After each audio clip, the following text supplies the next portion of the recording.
Very good. Welcome back to the second part of this lecture. In the previous lectures, we had seen how the concept of entropy evolved in the hands of first Clausius, and then Boltzmann, and then finally Gibbs. And these were all these developments were closely associated to the development of thermodynamics.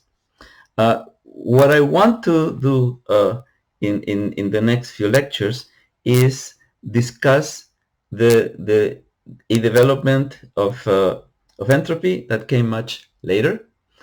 This is the development by Shannon and Jaynes that starts in the hands of Shannon in 1948 and then gets properly understood by Jaynes in the years, say, from about 1952 to 57 and then beyond. This is not going to be the last word we have to say on entropy, but it is an important intermediate step in which the concept of entropy starts being associated not with physical systems, but as a technique for more or less general inference. The idea, and as this started in the hands of Shannon, let me bring up my tablet, was to discuss the fact that when you have many microstates, many alternatives, and you have a probability distribution that is very narrow, with such a probability distribution, you would say, well, there is some information that is missing, but it can't be that much. The amount of information is low. On the other hand, if the distribution is broad, then you're clearly missing a lot of information, and the question is, how much? So this contains a lot of information, this contains very little. So we would say here that the amount of missing information, missing info, is small, and then in this case the missing info is large. The question is, how do you measure? Can we get quantitative? We seek a quantitative measure of amount of information. Now, right off the bat, you can see that there is going to be a problem in this kind of endeavor. And the problem is going to be, how can you measure something if you do not know what it is? What is information? That's going to be the crucial thing. We need to become more and more sophisticated about the concept of what information is. You might recall that in the beginning of the 19th century, people didn't have a very good idea of what energy was. They didn't know whether heat was a form of energy or not, whether it was a separate fluid or not. So the concept of energy underwent a development throughout the 19th century that eventually culminated with Einstein's understanding of energy, and Emmy Nether's energy is something that is conserved as a result of certain symmetry properties of the system, namely symmetry under translations in time. So the concept of energy itself underwent an incredible evolution throughout the 19th century and earlier 20th century. The concept of entropy, you could say, also went an incredible evolution since the time of Clausius, Boltzmann, Gibbs, then Shannon, then Jaynes, and so on and so forth. And maybe it is a concept that is still evolving. And closely connected with that is the concept of information. That is also a concept that's still undergoing development, and of course we probably do not yet know the end of that story. I would claim we do, but then that's my own personal bias. Very good. So how did Shannon proceed to come up with a notion of a quantitative amount of information. So this is the work of Shannon in 1948.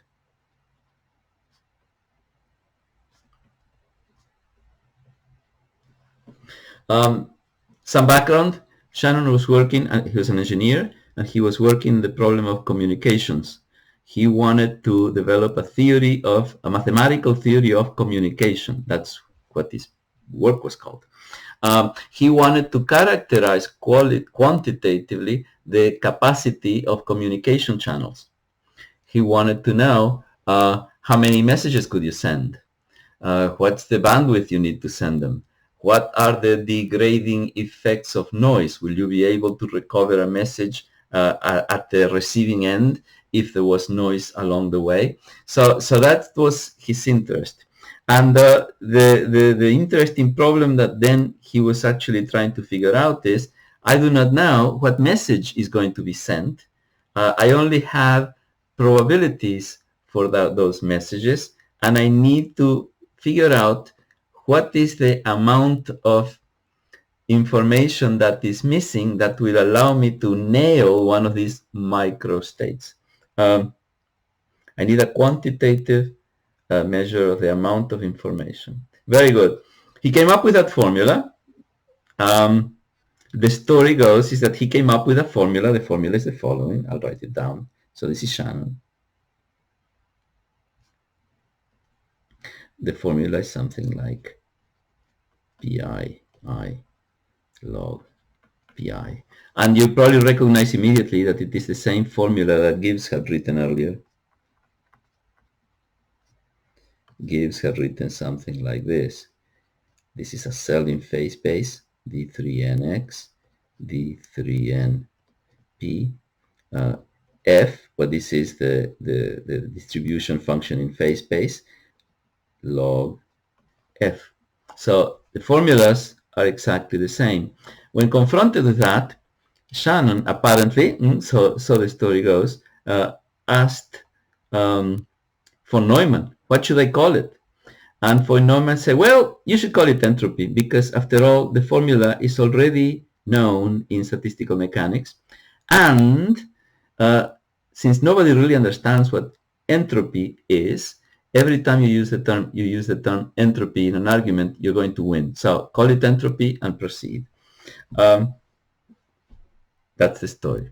Very good. So here go the arguments that Shannon used in order to come up with such a formula. So he expressed this in the form of 3 axioms. Axiom 1. Whatever this measure of amount of missing information is, it's going to be a function of the probabilities. So he's assuming here that you have a discrete variable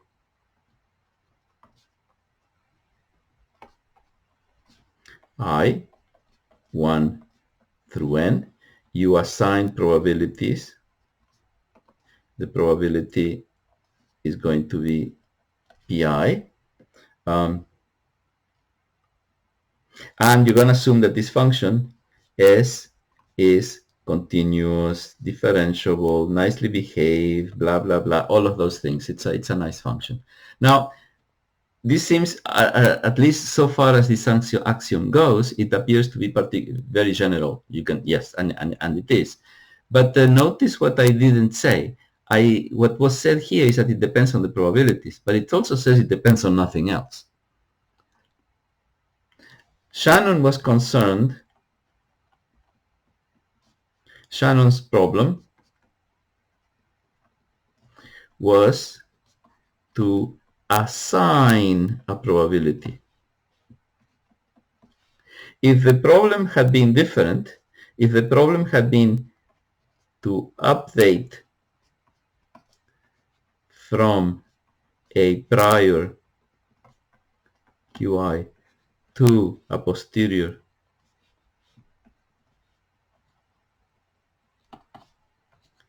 pi. For that problem, we would need to assign a function of entropy that would be dependent not just on the probabilities, but also on the priors. Okay, so you see that you say, well, you would say, well, of course, if you change the nature of the problem from assigning probability to updating probability, of course, the function is going to change, right? But this is exactly the axiom that we're later going to change, because we're going to slightly change the problem. Very good. So you can see immediately how it is that one can generalize this. That's the first axiom. Entropy is some function of the probabilities. Axiom 2. Axiom 2 refers to the special case where the probabilities are all equal, so that you have a uniform distribution. When you have a uniform distribution, then the probabilities are just going to be, the formula for the entropy is going to involve just 1 over n's. And when you look at the right hand side here, what you have is some weird function of n. So what motivated Shannon in this axiom was the fact that if you are missing information in the case of two microstates, you have just two alternatives, and you have to pick one or the other. The amount of information that's missing is going to be a certain amount, right? But if you have many alternatives and you have to pinpoint which of very many is the one that's true, you're going to have to supply more information. So when your distribution is uniform, whatever that entropy for the uniform distribution is, it's going to be a function of the number of microstates. And the axiom says that Fn is monotonic, increasing with n. It takes more information to pinpoint one alternative among many than one alternative among few. Very good. So that's the second axiom. Another remark, just like this one here seems pretty general, and then you realize that, oh, we might have to generalize this later. Same thing here. The remark that I would like to make here is that in principle, this entropy should apply to any probability distribution, but it is clear that the uniform distribution is being assigned a special role. The uniform distribution is singled out as special.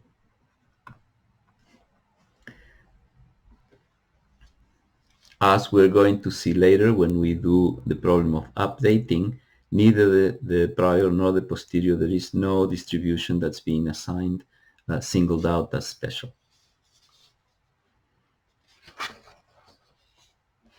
Very good. Let's go to axiom 3. Axiom 3 is the critical one.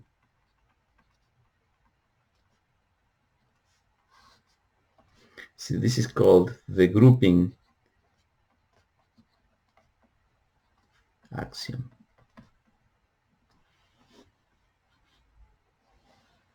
And the idea here is going to be the following. When you have a probability distribution, and therefore some information is missing, I can supply you with that information that's missing all in one step, in one installment, or in two installments. And the total amount of information that is being supplied should match, should be the same. So the basic idea is going to be as follows. Suppose that you have your microstates, your alternatives. And the alternatives go from I equals 1 to I equals n. And the alternatives could be microstates, or this could be an n-sided die, whatever. Those are the possibilities. If the probabilities are pi for each one of these guys, then we seek a formula for the total amount of information that's missing in a distribution here. And that information, well, that would be the entropy, right? But I can also figure out what happens when you divide this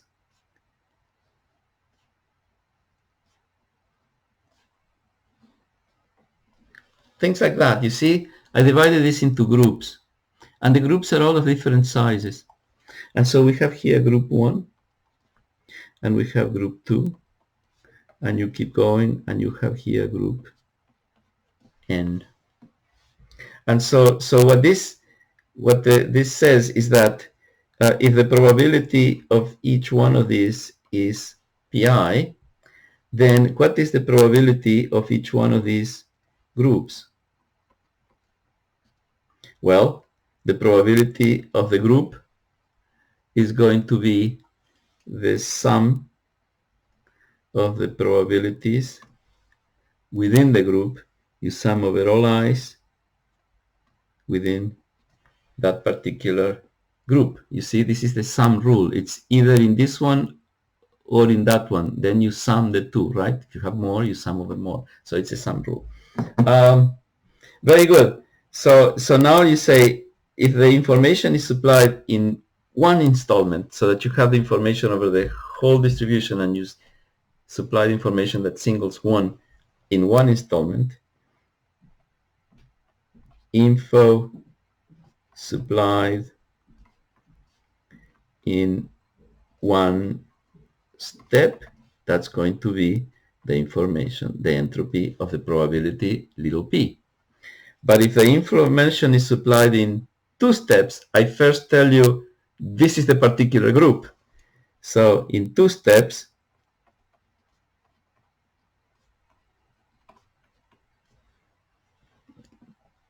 then the first step, or maybe I shouldn't use the term step there. In one installment, that's going to be SP. If it is supplied in two steps, the first step singles out one group. So the information that's needed to single out one group is going to be the entropy of those probabilities of the capital P's, the ones that are the probability of the group. So let's call that the entropy for the group, for the group. And in the second step, we're going to say within that group, now that we picked one of these groups, let's say this one here, now that we have this group here, we know it's there, what is the additional amount of information I have to supply? So the second step singles out one microstate within the group. And what is the entropy? The entropy for that step there. Okay, this requires a little bit more work. Basically, what we want is the entropy within one group of which probability? Of the probability that is conditional on being in that group. And the way we figure out what that conditional probability is we're going to argue as follows. The conditional probability is obtained as follows. We know pi, so suppose that is the pi that we're talking about. Now the PI, the probability PI, let me write it like this. The probability, the joint probability of PI and the group G equals 1 are exactly the same, because if you are in PI, if you are in I, you are also, it's automatically going to be true that you are in the group in which I belongs. So for I belonging to that group, let me write it as the probability of being in the group multiplied by the probability of I, given that it is in that group. So what this allows me to figure out is that the probability of I conditional of being in a group is going to be given by the probability PI divided by PG. We're going to use this formula. And the entropy that goes with it is what is the entropy for the second step. So let's write out the grouping axiom. The grouping axiom is going to be given as follows. I can either give you the probability in one step, or I can give it to you in two installments. In the first installment, I single out what the particular group is. In the second installment, I tell you, well, if I have selected the group G, the amount of missing information that I still need to select the microstate is going to be given by the conditional probability, like so. Very nice, except that at the beginning of the argument, I do not know what group has been selected. When I'm dealing with this, I have no idea what group has been selected. So, and same thing here. When I'm dealing with this, I do not know which group is going to be selected. So the way to proceed further here is to say I better average the group, the entropy within the group, by summing over all the groups. Take the expected value there. This is Shannon's grouping axiom. We will discuss the further implications of what does this all mean in the next class. What I would like to do now is I would like to actually solve this equation. You see, you have a formula for entropy, the same formula for entropy, but now over different elements, and yet a third version of the same formula for entropy, but now over other elements. And all of this then is a functional equation for the formula for entropy. Let's solve it. So how do we proceed here? Or rather also, yeah, it's not a bad idea to say, why is this powerful?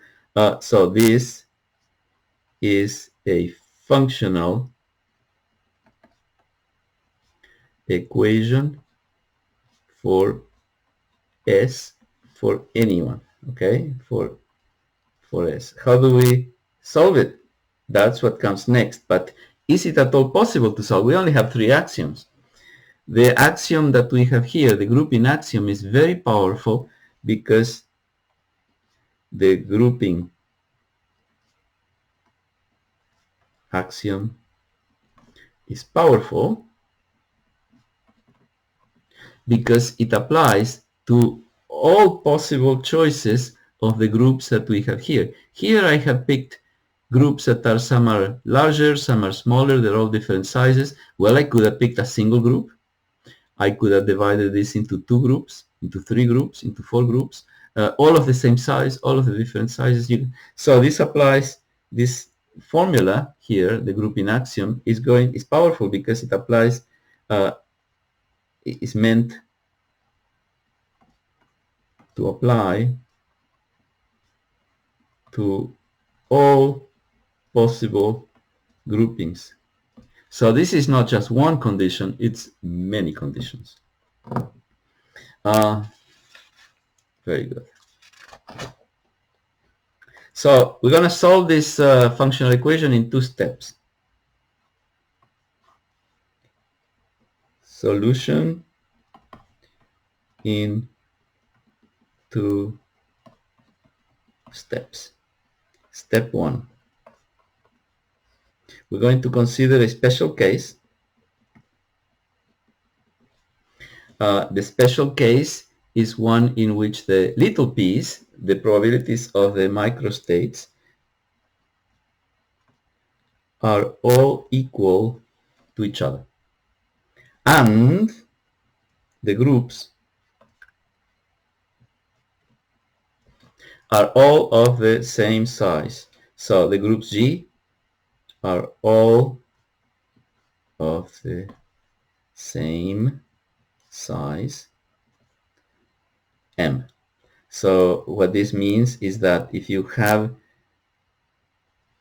n groups, each of size M, then the total number of microstates is given by this product here. Very good. We have one probability here, the probability of the microstate. The probability of each group is going to be the probability of one microstate, and you multiply by the size of the group. And the probability of the conditional probability is going to be given by, well, there are 2 ways to compute it. One of them is just apply this formula here. And what the formula is going to say is little pi divided by pg,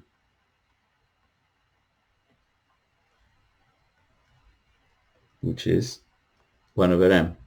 The other way to compute is just say, look, you have m elements and they're all equally likely, so therefore it has to be 1 over m. So on the basis of this, let us apply now the grouping axiom. The grouping axiom is here. Now notice, we want the entropy for a distribution that is uniform. Here it is. So this object here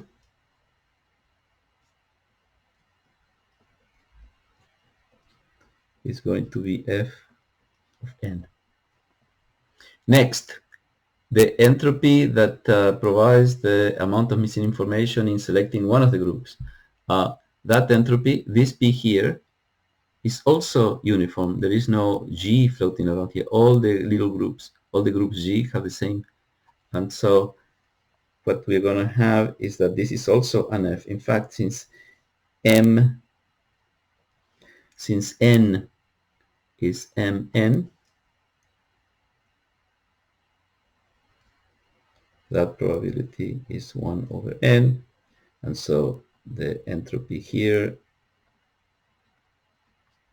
is going to be Fn. And finally, the entropy that appears here is G of the conditional. The entropy of the conditional is going to be the entropy of 1 over m Fm. So the grouping axiom, therefore, the grouping axiom says on the left we have the entropy for the microstates, then we have the entropy for the groups, then we have the sum of what? The sum of these PGs, which are 1 over n. And here we're summing over all the g's from 1 to n. And then here we have the entropy within each group, which was just f of n. Now look what we have here. We have no g's inside. This is a constant independent of g, so is this one. Here we have n terms, and so that means that the summation contributes a factor of n. Cancel that. we have Fn equals Fn plus Fm, but little n is just the product. So I'm going to replace that here by Fnm. Now here we have a functional equation for the entropy of a uniform distribution. And the entropy, this function here says that we seek a function such that the function of a product is the sum of the functions of the factors. Clearly, one solution is the log.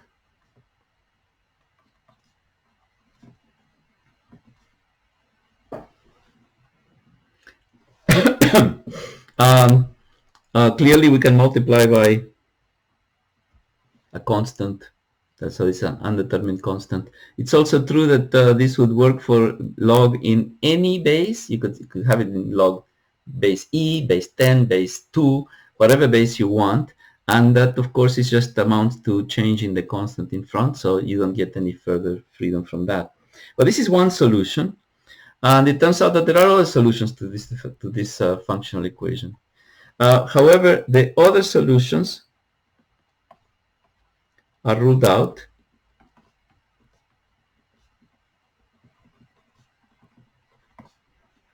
by the requirement of monotonicity.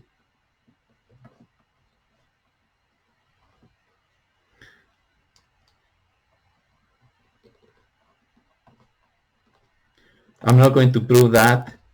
It's lengthy and it's not particularly useful for anything else we're going to be doing. The proof is in the text. It's the kind of thing that it's a good idea to read it once in your life, unless you have to teach this material and then you read it every year. But otherwise, it's not particularly enlightening. Very good. So this is the solution. So that's the first step. In the first step, we looked at a special case in which all the microstates are equally likely and all the groups are of the same size, and therefore they are equally likely as well. So here PG is one there. So in the second step, step 2, we're also going to consider a special case. And the special case is one in which these probabilities are uniform again, but the groups G have different sizes.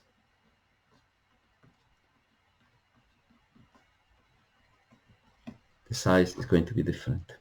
So what do we know about those sizes? We can actually say the probability of the group is going to be the probability of one microstate multiplied by the size of the group. And the probability, and the conditional probability is going to be, well, within each group, it's going to be uniform. So the conditional probability within a group is just going to be that. So now we can use this idea to substitute into the grouping property. And we're going to write it like this. Let me write the grouping property again. The amount of information supplied in one installment, the amount of information supplied in two installments. This is the first piece, which singles out which group, and then we're going to do that, the expected value of the amount of information that you need to supply when you supply it in that to single out which microstate you have within the group. Okay, so what is this guy here? Since pi is uniform, what we have for the left-hand side is f of n. Then for this piece here, the probability of each group is, well, it's whatever it is. It's sorry. Um, it's not uniform. So that's just going to be the probability over the entropy over the groups, and that's whatever it is, plus G. PG mg over n, and SG, with the microstates within each one of these groups is going to be uniform, right? 1 over mg. So this is going to be fmg.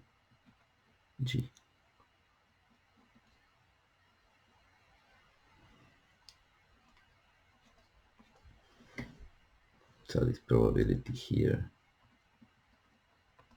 is uniform. So here we have it. Sg of p is going to be fn log n. Get this guy onto the other side, minus g mg over n f mg. So we finished. We have here the end result, but let us rewrite this in a little bit of more clever way. The number of elements in each group, mg, if you sum over all the groups, is just going to be the total number of microstates. If I divide both sides by n, I get equals 1. And so I'm going to rewrite this equation as follows. Okay. Oh, here, let me see. Here I replaced this f by k log n and this f by, I should replace it also, right? Let me replace it by k log mg. There, yes, that's much better. So let's go back here. I'm gonna put this, I'm gonna put 1 there, k, the sum of over all the g's of mg over n. This is 1, and then I multiply by log n.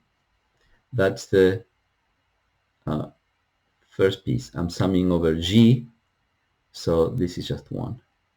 And then I'm going to subtract minus k, the sum mg over n, which is exactly that. And so I'm going to subtract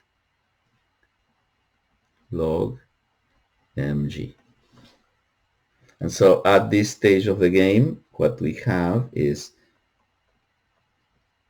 Sg of p is equal to k sum mg over n, summed over all the groups, log mg with a minus sign, and then I'm subtracting the log n.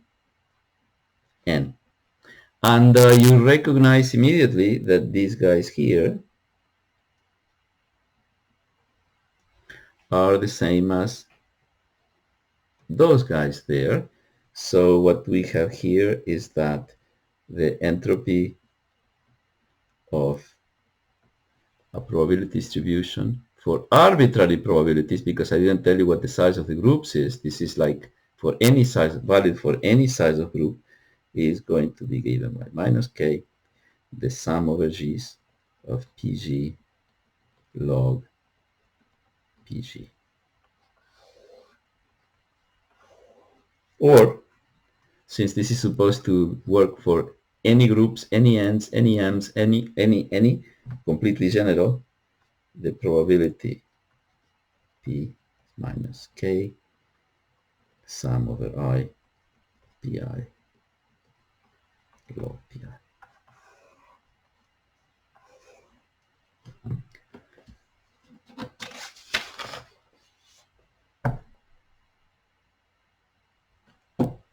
Very good. What we're going to do next time is analyze the meaning of this formula and see how we're going to deploy it in a wide variety of situations. We have a tool that is way more powerful than the tool that Clausius gave us, and even more powerful than the tool that Boltzmann and Gibbs gave us. This is a tool now for assigning probabilities, and we're going to have to argue all of that. It's a tool for assigning probabilities that makes no reference to heat in any form. All we cared about here is that we have states, microstates, about which we have uncertainty, and here we have a formula that tells us how much the amount of information that is missing in a probability distribution. Next time, we start extracting some juice out of this wonderful concept. See you then.